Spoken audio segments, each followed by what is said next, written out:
These are some things that happen to us. It's happening in this world, even though we don't see it as intensely. Things happen, right? Bad and good. Today, I want to make it understand. As a New Testament Christian, it's not much about your outer things, your physical things. It's a spiritual thing. Right? Our prosperity and our blessing is not always counted on our outer things. Money, house, security of those kind of things. The most beautiful thing about a New Testament Christian is we have a promise that is already there from the old, and it becomes, the new covenant becomes more greater. I always say, I want you to understand, old covenant is establishing you on this earth, giving you a land, a city, a nation of your own. To a person who doesn't have a house, having a house is a blessing. Is that not true? A person who doesn't have a car, having a car is a blessing. Am I all right?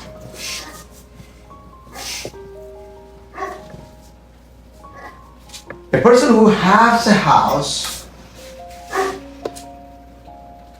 and they are in the ability of paying it, or they're not debtors to it, or you have a job that covers it, you are at a little peaceful place. Am I not right? You have a house to go. A person who doesn't have a house, they don't feel settled anywhere. Am I right? You feel like I don't belong. That's a very, very fact. We want to belong somewhere, right? God wants you to be settled, so you don't have to work, right? Why do we need to be settled? And how do you settle? Ask a question to yourself right now. Why do we need to be settled? Can I ask a question? So I ask questions because if I go one way, your attention is not as great. But if I go two way, you learn better, right? So this can be a little time of creative, interactive, and deeper understanding, right? So, Question. why do we need to be settled? Which sense? Like having a house to stay. Let's put that. If you're homeless, You want to be settled for a sense of security. security, right? Yeah. So even you are a safe space to be in. space to be in. Say for example, you have a house, you own a house, you go to New York, and what is your, will you come back? So, going to New York? No, you go to New York, and then will you come back? Do you have a house here? If you have a house here, More likely. more likely, Or because you right feel now. settled, right? I mean, you could. If you own a house, you always feel like that's where I belong. I need to come back, right? Because you have a place to go and you're settled, right? In one sense, I mean, some people own Airbnbs, and they rent out their homes. That's right. What I'm saying is that you have a home here, you have a home here, Yeah. and you have a house that you bought, and Having a then house and having a home, two totally different things, Pastor. There's many people that have houses that don't have homes. home is the key. Yes. Now again, house and home is very important. Yes, the home is The home blessing. can be even a rented place. And I say a house, you have an ownership. And then you make it your home. Making it a home is when you have a family, when you have a settlement. That becomes your home, right? It's a sanctuary. That's where you feel your heart is. Having a building is different. A person who doesn't have a settlement, house don't mean anything. So you have a home here. I said it, made it very clearly like a house because you own it. Now you have a desire. Your bedroom should be this way. Your garden should be this way. You have a desire to something you belong, and you always come back to this place because you belong here, right? You have an address. You're not a person without an address. The person who doesn't have a home or something that doesn't belong, he goes and his friends and stays in his friend's place, and then he feels like good and he stays there for a long time. Then somebody else calls and he goes to California, and then he says, "Oh, why did I even go to Florida? I don't have anything there." I'm fine being in California too, because he is a wanderer. Why? Because he doesn't have anything to settle on, right? Is that correct? Everybody wants to be settled, right? If you're settled, if you say for example you're settled, the next thing you want is, you're young, you want to be married, and you want children, right? When you have a family, what is your next thing? The biggest concern is your family, your children should be safe and secure, right? Is that very important? Settling is very important, right? You'll have a dream of a bed that you want, right? The walls that you want, the color, the paint matters, right? To make it your own home. Your own. Yes. And that love that comes along with it, right? There's a lot of things that comes with it, right? What does a woman want? Let me ask some women. What do you want? What do you think about your home? How do you want it? What do you read? Do you have family? What are the things that make you feel like oh man, how do you want to be? You want a nice garden or You want a garden? Women makes the home, right? That's the word we said, right? They make the home. Man builds a house, woman makes it a home, right? Right? Man can build a house beautifully. Nice, beautiful house. And it's just that the woman comes in and says, "Oh no, this is not the way it should be this way. We need a couch like this. Oh no, our bedroom should be this way." Right? Right, Izzy? Yes. Yes. You want it settled, right? Yes. Right? Do you? Yes. That was a strong word. Right? Now, kids, how do you want your house to be like? Give me some dreams and pictures in your mind that you have. Do you like to have a playroom? That was a good one. That was a good head shake. Do you like to have your dog house outside? Next to the dog house, do you like a little room for you too? I think I can think with those.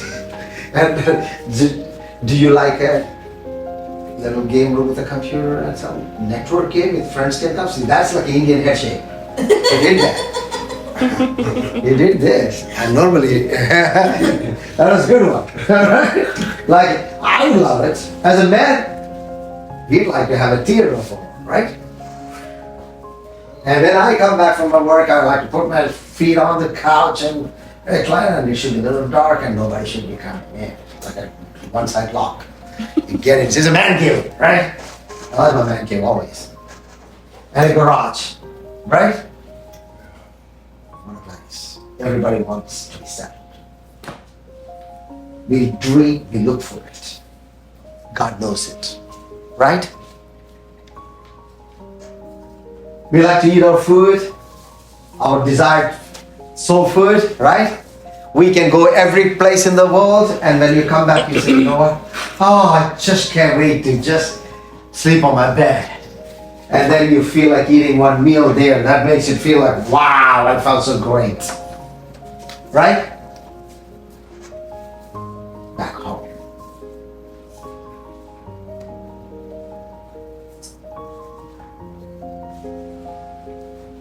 It is part of creation that God wanted man to be man. It was God's design. Every man desires for it. Every woman desires for it. Every child wants a safe place, right? A place to go. A family, friends, community, right? We don't want to deal with hurt, pain, animosity, hatred, bitterness, you name it, right? Shame, fear, insecurity. How many of you want that? Feel like I'm not secure.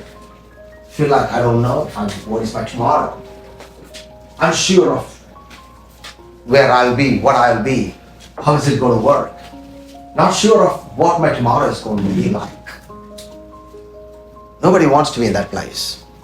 Wake up in the morning, like, wow, who knows if I'm going to be fired, right? How am I going to be paying all my bills, or how am I going to eat?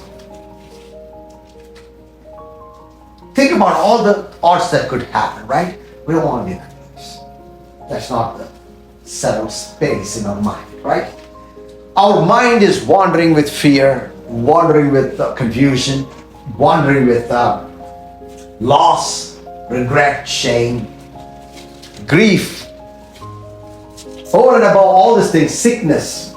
There are certain sickness that is because of your age, because of our weather, or because of the condition of our work. But there are certain sickness that is none of this. That is like a curse.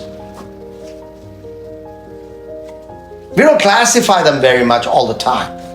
Some things are outside the norm, but it is afflicting. Jesus uses the word, they were afflicted. What is affliction? How many of you can define affliction to me?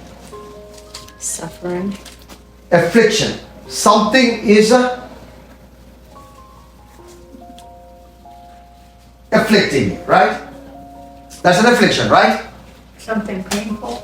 Affliction. I've been afflicted by pain. I've been afflicted by sorrow. I'm afflicted by depression, right? I'm carrying something due to something.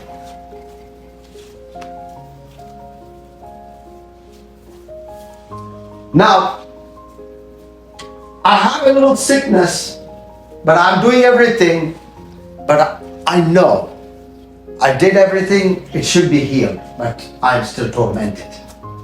Jesus used the word tormented. When he was healing something, he was tormented by this, right? Then another word he used, infirmity. Right? By his wounds, our infirmities were healed. That means our injuries. By his stripes, there were injuries. There was something damages happened in me. I was being healed. Did I define it correctly? These are the words used, right? Tormenting is not just a physical affliction, it's also a mental affliction. You're tormented, right? Tormentation doesn't have to be with a physical pain alone. If the pain goes away, if the relationship gets healed, you're tormented with some regrets. Tormenting, right? The reason I'm trying to say is certain things are attached with something else that you don't have control.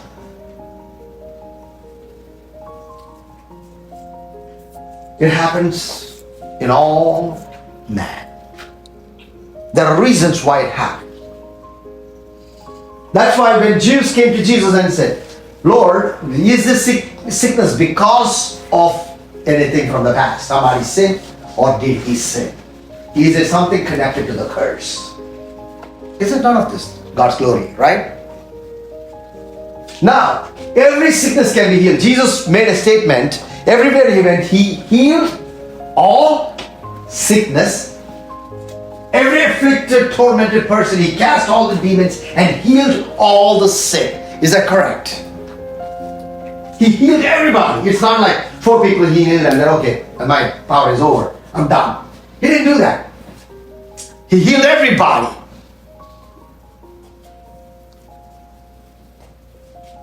Am I making sense to you? Right?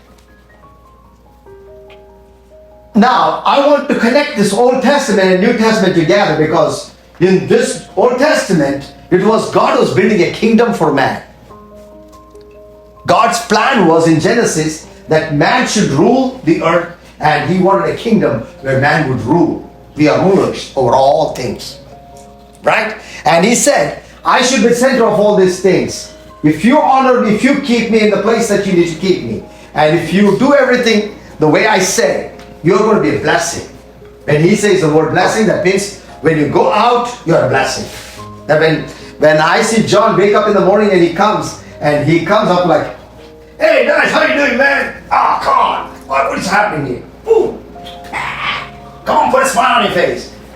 And I'm like, wow, that brother will give a little life. Right? It's a blessing, right?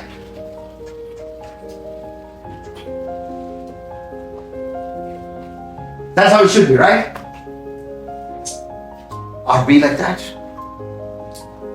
We need to, I always tell you, be positive. Show some positive energy around it. Huh? Be greeting. Be that joyful person. Sometimes we can't. We are afflicted. We are tormented. We are in a very low state. And we are going through so much affliction. But let me use an example. How many of you know the story of Joseph? Joseph, who went to jail. Huh? Abraham's son, Isaac's son, Jacob's son, Joseph. It's 4 generations. It's a pretty long way I said it, right? Now Joseph was sold by his brothers. We know the story, right? That's a long story. Okay, I know the story, okay. And he was sold, right? And he was a young boy and he was sold to the slave and then he was really messed up, right? Yeah, sold as a slave, then From there, again, it went down. It could not go any lower than being sold as a slave. That's the worst you could get, right? Nope. But did it go stop there? No. No, he did very good in the slave house, where he was put as a slave. He did great. He was great, good guy. And all of a sudden there, he was accused of something that he never did. That is the worst thing. Accused of something, and then the worst punishment anybody could ever get was being a king's prisoner. Ordinary prisoners are fine, but being a king's prisoner is worst. So he gets the worst of the worst of the worst. That means already the worst of what he could get was, better was he killed. But making him a slave for the rest of his life is the worst thing to happen. Right? It's better that he died, but made him a slave for the rest of his life. That means a hopeless condition. A man with a hopeful condition to a total hopeless condition. And then he thought he was crushed and complete life is lost. And he tries to do the best thing even after being at the worst place, right? Being at the worst place, doing the right thing. Bottom, right? And then he does everything perfectly right. Guess what happened? He gets the worst. Gets arrested. Framed.